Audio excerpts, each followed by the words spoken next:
ദൈവത്തിന്റെ അതിപരിശുദ്ധമായ നാമം വാഴ്ത്തപ്പെടട്ടെ. ഇന്നത്തെ നമ്മളുടെ അല്പനേരത്തെ ചിന്ത എന്ന് പറയുന്നത് വിശുദ്ധ യോഹന്നാൻ എഴുതിയ സുവിശേഷം 10-ാം അധ്യായം അതിന്റെ 26-ാം വാക്യം. യോഹന്നാൻ 10:26.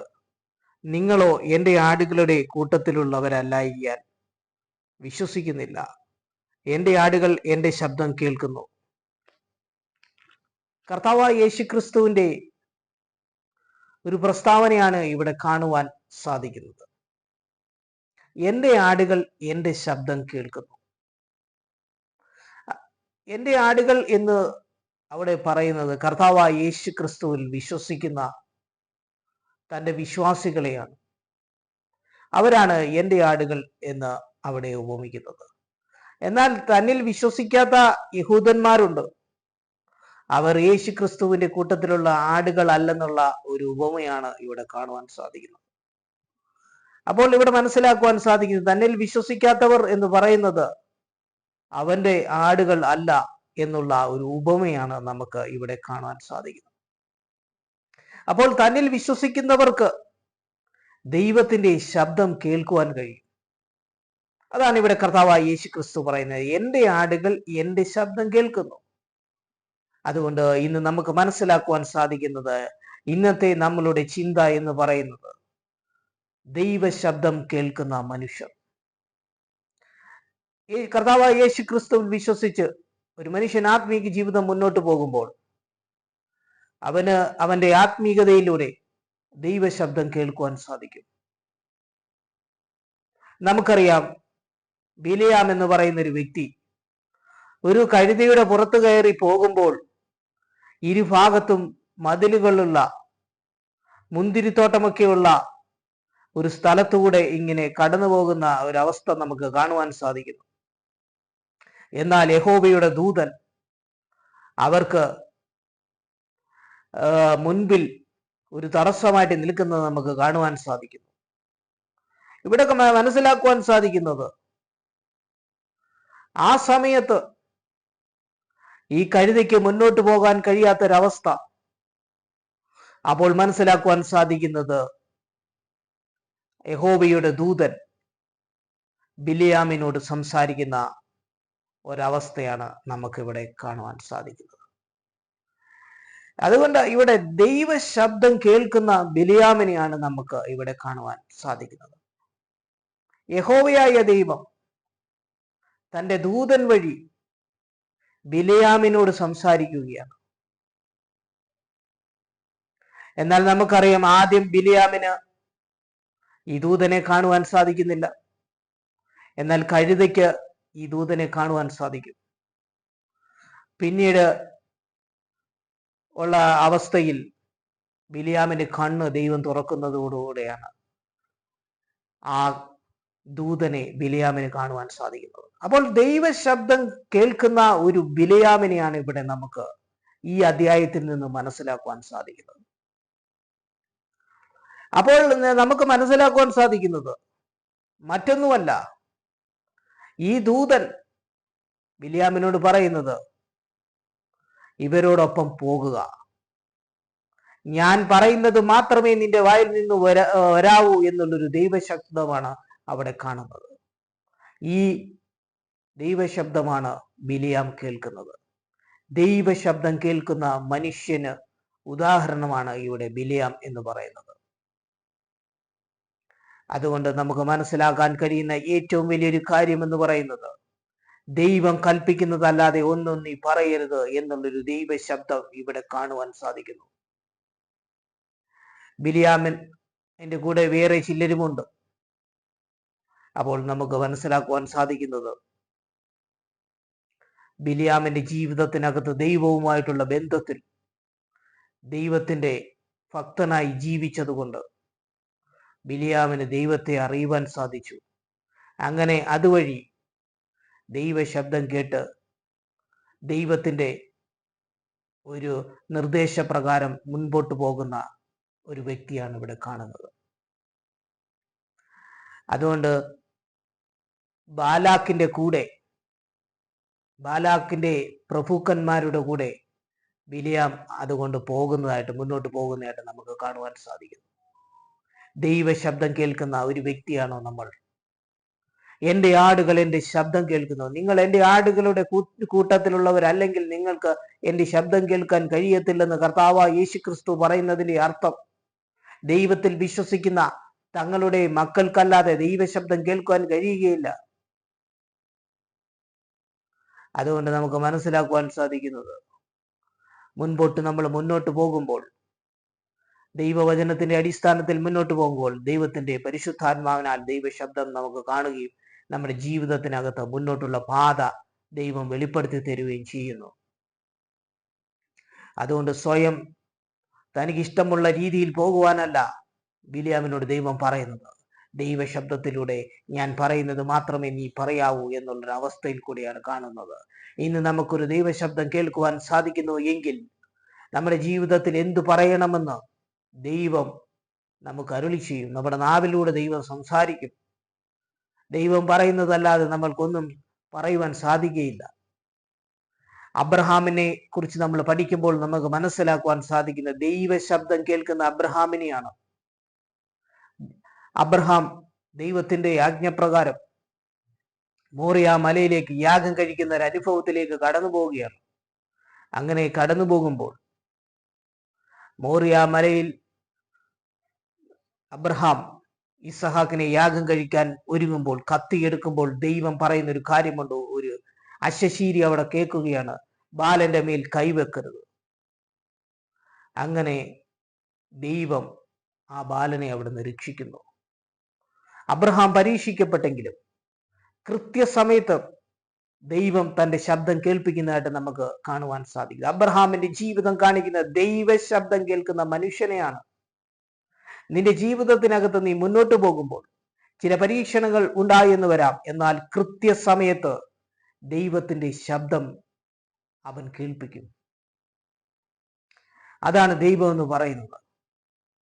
നമ്മുടെ ജീവിതത്തിനകത്ത് മുന്നോട്ട് പോകുമ്പോൾ അബ്രഹാമിന് തുല്യമായ പരീക്ഷണങ്ങളെ മുന്നോട്ട് പോകുമ്പോൾ കൃത്യസമയത്ത് ഇറങ്ങി വന്ന് പ്രവർത്തിക്കുന്നവനാണ് നമ്മുടെ ദൈവം എന്ന് പറയുന്നത്. ദൈവശബ്ദം കേൾക്കുന്ന മനുഷ്യനെയാണ് അബ്രഹാമിലൂടെ കാണുവാൻ സാധിക്കുന്നത്. അബ്രഹാം കത്തിയെടുക്കുന്ന നാഴികയിൽ തന്നെ ദൈവം ആ ശബ്ദം കേൾപ്പിക്കുകയാണ്, ബാലന്റെ മേൽ കൈവെക്കരുത്. എന്നാൽ അല്പം താമസിച്ചിരുന്നെങ്കിൽ ആ ബാലനെ അവിടെ ബലി കഴിപ്പിക്കുമായിരുന്നു. എന്നാൽ അതിനു മുൻപും ദൈവം അബ്രഹാമിനെ തടയുന്നില്ല. അപ്പോൾ ഇവിടെ കാണുന്നത് കൃത്യസമയത്ത് ഇറങ്ങി വന്ന് സംസാരിക്കുന്ന ഒരു ദൈവത്തെയാണ് നമുക്ക് കാണുവാൻ സാധിക്കും. നമ്മുടെ ജീവിതത്തിനകത്ത് അബ്രഹാമിനെ പോലെ വിശ്വാസമുള്ളതായി നമ്മൾ മുന്നോട്ട് പോകുമ്പോൾ ദൈവത്തിന്റെ ശബ്ദം നമുക്ക് കേൾക്കുവാൻ സാധിക്കും. എൻ്റെ ആടുകൾ എൻ്റെ ശബ്ദം കേൾക്കുന്നു എന്നുള്ളൊരു ദൈവവചനത്തിന്റെ തെളിവാണ് നമുക്ക് ഇവിടെ രണ്ട് സ്ഥലങ്ങളിലും കാണുവാൻ സാധിക്കുന്നത്. ബിലിയാമിന്റെ കഥയിലൂടെയും അതുപോലെ അബ്രഹാമിന്റെ കഥയിലൂടെയും നമുക്ക് കാണുവാൻ സാധിക്കുന്നത് ഇത് തന്നെയാണ്. നമുക്ക് മനസ്സിലാക്കുവാൻ സാധിക്കുന്ന മറ്റൊരു കാര്യമുണ്ട്. ഇരമ്യാവ് എന്ന് പറയുന്നത് ദൈവം തെരഞ്ഞെടുത്ത ഒരു പ്രവാചകനായിരുന്നു. നമുക്ക് മനസ്സിലാക്കുവാൻ സാധിക്കുന്നത് ദൈവത്തിന്റെ ശക്തനായ പ്രവാചകനായ ഇരമ്യാവിനെ ദൈവം തിരഞ്ഞെടുക്കുമ്പോൾ ഇരമ്യാവിന് ദൈവം ഒരു ശബ്ദം കേൾപ്പിക്കുകയാണ്. ഇവിടെ കാണുന്നത്, ഇരമ്യാവേ, നീ അമ്മയുടെ ഉദരത്തിൽ ഉരുവാകുന്നതിന് മുമ്പേ ഞാൻ നിന്നെ അറിഞ്ഞു. ഗർഭപാത്രത്തിൽ നിന്ന് പുറത്തു വരുന്നതിന് മുമ്പ് തന്നെ ഞാൻ നിന്നെ വിശുദ്ധീകരിച്ചു, ജാതികൾക്ക് പ്രവാചകനായി നിയമിച്ചിരിക്കുന്നു. ഇവിടെയാണ് ദൈവ ശബ്ദം കേൾക്കുന്ന ഇരമ്യാവിനെ കുറിച്ച് നമുക്ക് കാണുവാൻ സാധിക്കുന്നത്. ഇന്ന് നമ്മുടെ ജീവിതത്തിനകത്ത് ഒരു ദൈവ ശബ്ദം കേൾക്കാൻ നമുക്ക് കഴിയുന്നുണ്ടോ? ഇരമ്യാവിന് കേൾക്കുവാൻ സാധിച്ചത് ഒരു ദൈവ ശബ്ദമാണ്. ഇരമ്യാവ് ജനിക്കുന്നതിന് മുൻപ് തന്നെ ദൈവം ഇരമ്യാവിനെ തിരഞ്ഞെടുത്തതാണ് ഒരു പ്രവാചകനായി. നേരത്തെ തന്നെ വിശുദ്ധീകരിച്ചിരുന്നു ദൈവം. അങ്ങനെ ദൈവം തിരഞ്ഞെടുത്തത് പ്രകാരം ഇരമ്യാവ് ഒരു ഏറ്റവും വലിയ പ്രവാചകനായി മാറി. ഇസ്രായേൽ ഗണത്തിലെ ഏറ്റവും വലിയ പ്രവാചകന്മാർ യെശയ്യാവിന്റെയും അതുപോലെ മറ്റു പ്രവാചകന്മാരുടെ ഗണത്തിലുള്ള ഏറ്റവും വലിയ പ്രവാചകനായി ഇരമ്യാവിനെ ദൈവം മാറ്റി.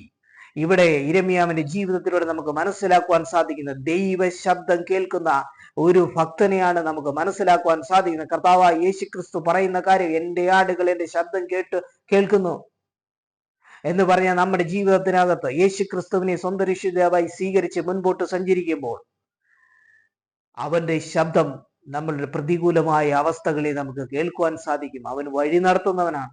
യിരെമ്യാവിന്റെ ജീവിതത്തിൽ യിരെമ്യാവിന് എങ്ങനെ മുൻപോട്ട് പോകണമെന്ന് അറിയത്തില്ല. താൻ ഏത് ജോലിയുടെ മേഖലകളിൽ മുന്നോട്ട് പോകണമെന്ന് യിരെമ്യാവിന് ഒരു പക്ഷേ അറിയത്തില്ലായിരിക്കാം. എന്നാൽ യിരെമ്യാവിന് ദൈവത്തിന്റെ ശബ്ദത്തിലൂടെ തന്നെ ഒരു പ്രവാചകനായി നിയമിക്കുകയാണ് ദൈവം. നമുക്ക് മനസ്സിലാക്കുവാൻ സാധിക്കുന്ന ഒരു വലിയ സത്യം എന്ന് പറയുന്നത്, നമ്മുടെ ജീവിതത്തിനകത്ത് എവിടേക്ക് പോകണമെന്ന് അറിയാതെ ഒരു ലക്ഷ്യമില്ലാതെ അലയുകയാണെങ്കിൽ ദൈവത്തിന്റെ വചനത്തിന്റെ അടിസ്ഥാനത്തിൽ നമ്മൾ മുൻപോട്ട് സഞ്ചരിക്കുമ്പോൾ നമുക്ക് യിരെമ്യാവിനോട് സംസാരിച്ച ദൈവം നമ്മുടെ ജീവിതത്തിനകത്ത് ലക്ഷ്യപാത വെളിപ്പെടുത്തി തരുന്നവനായ ദൈവമാണ് നമ്മുടെ ദൈവം എന്ന് പറയുന്നത്. അതുകൊണ്ട് നമുക്ക് മനസ്സിലാക്കുവാൻ സാധിക്കുന്നത്, ദൈവം നമ്മുടെ ജീവിതത്തിൽ ലക്ഷ്യമില്ലാത്ത അവസ്ഥയിൽ കൂടെ നമ്മൾ പോകുകയാണെങ്കിൽ നമുക്ക് ഒരു വഴി ദൈവം കാണിച്ചു തരും. യിരെമ്യാവെ, നിന്നെ ഒരു പ്രവാചകനാക്കി വെച്ചിരിക്കുകയാണ് നീ ജനിക്കുന്നതിന് മുമ്പേ എന്ന് പറഞ്ഞ് യിരെമ്യാവിന്റെ ജീവിതത്തിൽ കൃത്യമായ ലക്ഷ്യമിട്ടെങ്കിൽ, നമ്മുടെ ജീവിതം എവിടേക്ക് പോവുകയാണെന്ന് അറിയത്തില്ലെങ്കിൽ ദൈവത്തിന് കൃത്യമായ ഒരു ലക്ഷ്യമുണ്ട്. കാരണം നാം ജനിക്കുന്നതിന് മുമ്പേ നാം ആരാണെന്ന് അറിയാവുന്നവനാണ് സൃഷ്ടാവായ ദൈവം എന്ന് പറയുന്നത്. അതുകൊണ്ട് അമ്മയുടെ ഉദരത്തിൽ ഉരുവാകുന്നതിന് മുമ്പേ ദൈവം അവനെ അറിഞ്ഞ് വിശുദ്ധീകരിച്ചെങ്കിൽ നമ്മുടെ ജീവിതത്തിനകത്ത് മുന്നോട്ട് പോകുമ്പോൾ എല്ലാ മേഖലകളിലും ലക്ഷ്യസ്ഥാനത്ത് എത്തിച്ചേരുന്നവനാണ് ദൈവം. ദൈവ ശബ്ദം നമുക്ക് കേൾക്കുവാൻ സാധിക്കുന്നു. ദൈവ ശബ്ദം കേൾക്കുന്ന മനുഷ്യൻ അവൻ പ്രാധാന്യമുള്ളതാണ്. എങ്ങനെയാണ് ദൈവത്തിന്റെ ശബ്ദം നമുക്ക് കേൾക്കുവാൻ സാധിക്കുന്നത്? ദൈവത്തിന്റെ വചനം നമ്മളിൽ ക്രിയ ചെയ്യുമ്പോൾ ആ ദൈവത്തിന്റെ ശബ്ദം വചനത്തിലൂടെ കേൾക്കുവാൻ സാധിക്കുന്നു. കാരണം വചനം ആത്മാവും ജീവനുമാകുന്നു. യേശു പറഞ്ഞ അതേ കാര്യം തന്നെ, എൻ്റെ വചനം ആത്മാവും ജീവനുമാകുന്നു. ആ ആത്മാവും വചനവുമായ ജീവനുള്ള ദൈവത്തിന്റെ ഏതായിട്ടുള്ള ആ വചനം നമ്മുടെ അകത്ത് ക്രിയ ചെയ്യുമ്പോൾ ആ വചനത്തിലൂടെ ദൈവം നമ്മളോട് സംസാരിക്കും, നമ്മുടെ നാവിലൂടെ സംസാരിക്കും. എൻ്റെ ആടുകൾ എൻ്റെ ശബ്ദം കേൾക്കുന്നു. നമ്മളുടെ അകത്ത് ദൈവത്തിന്റെ വചനമുണ്ടെങ്കിൽ നമ്മളുടെ ലക്ഷ്യമായ പാത വെളിപ്പെടുത്തി തരും. യിരെമ്യാവിന്റെ ജീവിതത്തിന്റെ പാത വെളിപ്പെടുത്തിയ ദൈവ ശബ്ദം കേൾപ്പിച്ച് അവനെ പ്രവാചകനാക്കിയെങ്കിൽ ഇന്ന് നമ്മുടെ ജീവിതത്തിനകത്ത് ദൈവത്തിന്റെ വചനം വായിക്കുന്നതിലൂടെയും നമുക്ക് നമ്മുടെ ജീവിതത്തിന്റെ ശരിയായ ദിശ തിരിച്ചു തരുന്നവനാണ് ദൈവം. അങ്ങനെ ആ ദൈവ ശബ്ദം കേൾക്കുവാൻ സാധിക്കും നമുക്ക്. മറ്റൊരു കാര്യമെന്ന് പറഞ്ഞാൽ, പരിശുദ്ധാത്മാവ് നമ്മളുടെ മേൽ വരുമ്പോൾ അവൻ നമ്മളെ സകല സത്യത്തിലും വഴി നടത്തും, വരുവാനുള്ളത് കാണിച്ചു തരികയും ചെയ്യും. അപ്പോൾ ദൈവ ശബ്ദം കേൾക്കുന്നതിന് ഉള്ള വേറൊരു കാര്യമെന്ന് പറഞ്ഞാൽ, പരിശുദ്ധാത്മാവ് നമ്മളുടെ മേൽ വന്ന് ശക്തിപ്പെടുക എന്നതാണ്. ആ പരിശുദ്ധാത്മാവിനാൽ നമുക്ക് ദൈവ ശബ്ദം കേൾക്കുവാൻ സാധിക്കുന്നു. പൗലോസിനോട് ദൈവം പറഞ്ഞ, ശൗലേ ശൗലേ, നീ എന്നെ ഉപദ്രവിക്കുന്നത് എന്ത്? അങ്ങനെ പൗലോസിനെ ദൈവം വിളിക്കുകയായിരുന്നു. പൗലോസിന്റെ പേര് ആദ്യം ശൗൽ എന്നായിരുന്നു. ശൗലേ ശൗലേ എന്ന് വിളിക്കുമ്പോൾ നീ ആരാകുന്നു കർത്താവേ എന്ന് ചോദിക്കുന്നു. ഇവിടെ നമുക്ക് കാണുവാൻ സാധിക്കുന്ന ദൈവ ശബ്ദം കേൾക്കുന്ന പൗലോസിനെ ദൈവം ദിശ തിരിച്ച് ശരിയായ ദിശയിലേക്ക് വിടുകയാണ് നമുക്ക് മനസ്സിലാകുക. അങ്ങനെ പൗലോസിനെ ദൈവം സുവിശേഷത്തിന്റെ വേലയിലേക്ക് വിളിക്കുകയാണ്. ദൈവ ശബ്ദം കേൾക്കുന്ന വ്യക്തിക്ക് ഉദാഹരണമാണ് പൗലോസ് എന്ന് പറയുന്നത്. ഇവിടെയെല്ലാം നമ്മുടെ ജീവിതത്തിനകത്ത് കർത്താവായ യേശുക്രിസ്തു നമ്മുടെ അകത്തുണ്ടെങ്കിൽ, അവന്റെ വചനം നമ്മുടെ അകത്തുണ്ടെങ്കിൽ, അവന്റെ ആത്മാവ് നമ്മളിൽ വന്ന് വ്യാപരിക്കുന്നെങ്കിൽ നമുക്ക് ദൈവ ശബ്ദം കേൾക്കുവാൻ സാധിക്കും. അങ്ങനെ നമ്മുടെ ജീവിതത്തിന്റെ മുന്നോട്ടുള്ള പാതകൾ വെടിപ്പാക്കി തരും. കർത്താവായ യേശുക്രിസ്തു പറയുന്നത്, എൻ്റെ ആടുകൾ എൻ്റെ ശബ്ദം കേൾക്കുന്നു എന്ന് പറഞ്ഞാൽ അവന്റെ ആടുകൾ എന്നുള്ള ഗണത്തിൽ നാം ആയിരിക്കണം. ദൈവത്തിൽ വിശ്വസിച്ച് അവന്റെ ആടുകൾ എന്നുള്ള ഒരു ഗണത്തിൽ നമ്മൾ ആയിരിക്കണം. അതുകൊണ്ട് നമ്മൾ അവനെ വിശ്വസിക്കുന്നില്ലെങ്കിൽ അവന്റെ ഗണത്തിലുള്ളവരല്ല. അപ്പോൾ നമുക്ക് അവന്റെ ശബ്ദം കേൾക്കാൻ സാധിക്കുകയില്ല. അതുകൊണ്ട് നമ്മൾ ഇന്ന് കണ്ട മുഖ്യമായ വിഷയം എന്ന് പറയുന്നത് ദൈവ ശബ്ദം കേൾക്കുന്ന മനുഷ്യരെയാണ്. അതുകൊണ്ട് ബിലെയാം എന്ന് പറയുന്ന വ്യക്തി ദൈവ ശബ്ദം കേട്ടു. ദൈവം അവനെ ശരിയായ ദിശയിലേക്ക് പറഞ്ഞയച്ചു. അബ്രഹാമിനെ ദൈവം പരീക്ഷിച്ചുവെങ്കിൽ കൃത്യസമയത്ത് ബാലന്റെ മേൽ കൈവെക്കരുതെന്ന് പറഞ്ഞ് ദൈവശബ്ദം കേട്ടു. അതുപോലെ തന്നെ പൗലോസിനെ ദൈവശബ്ദം കേൾപ്പിച്ചു. ഇരമ്യാവിനെ ദൈവശബ്ദം കേൾപ്പിച്ചു. ഇവിടെയെല്ലാം നമുക്ക് തരുന്ന ആഹ്വാനം, നമ്മൾ ദൈവത്തിൽ ഉറച്ചു നിന്ന് നമ്മുടെ ജീവിതം മുന്നോട്ട് പോകുന്നു എങ്കിൽ ദൈവശബ്ദം കേൾക്കുന്ന മനുഷ്യരായി നാം മാറും. അതുകൊണ്ട് ഈ വചനങ്ങളാൽ ദൈവം നമ്മളെ അനുഗ്രഹിക്കട്ടെ.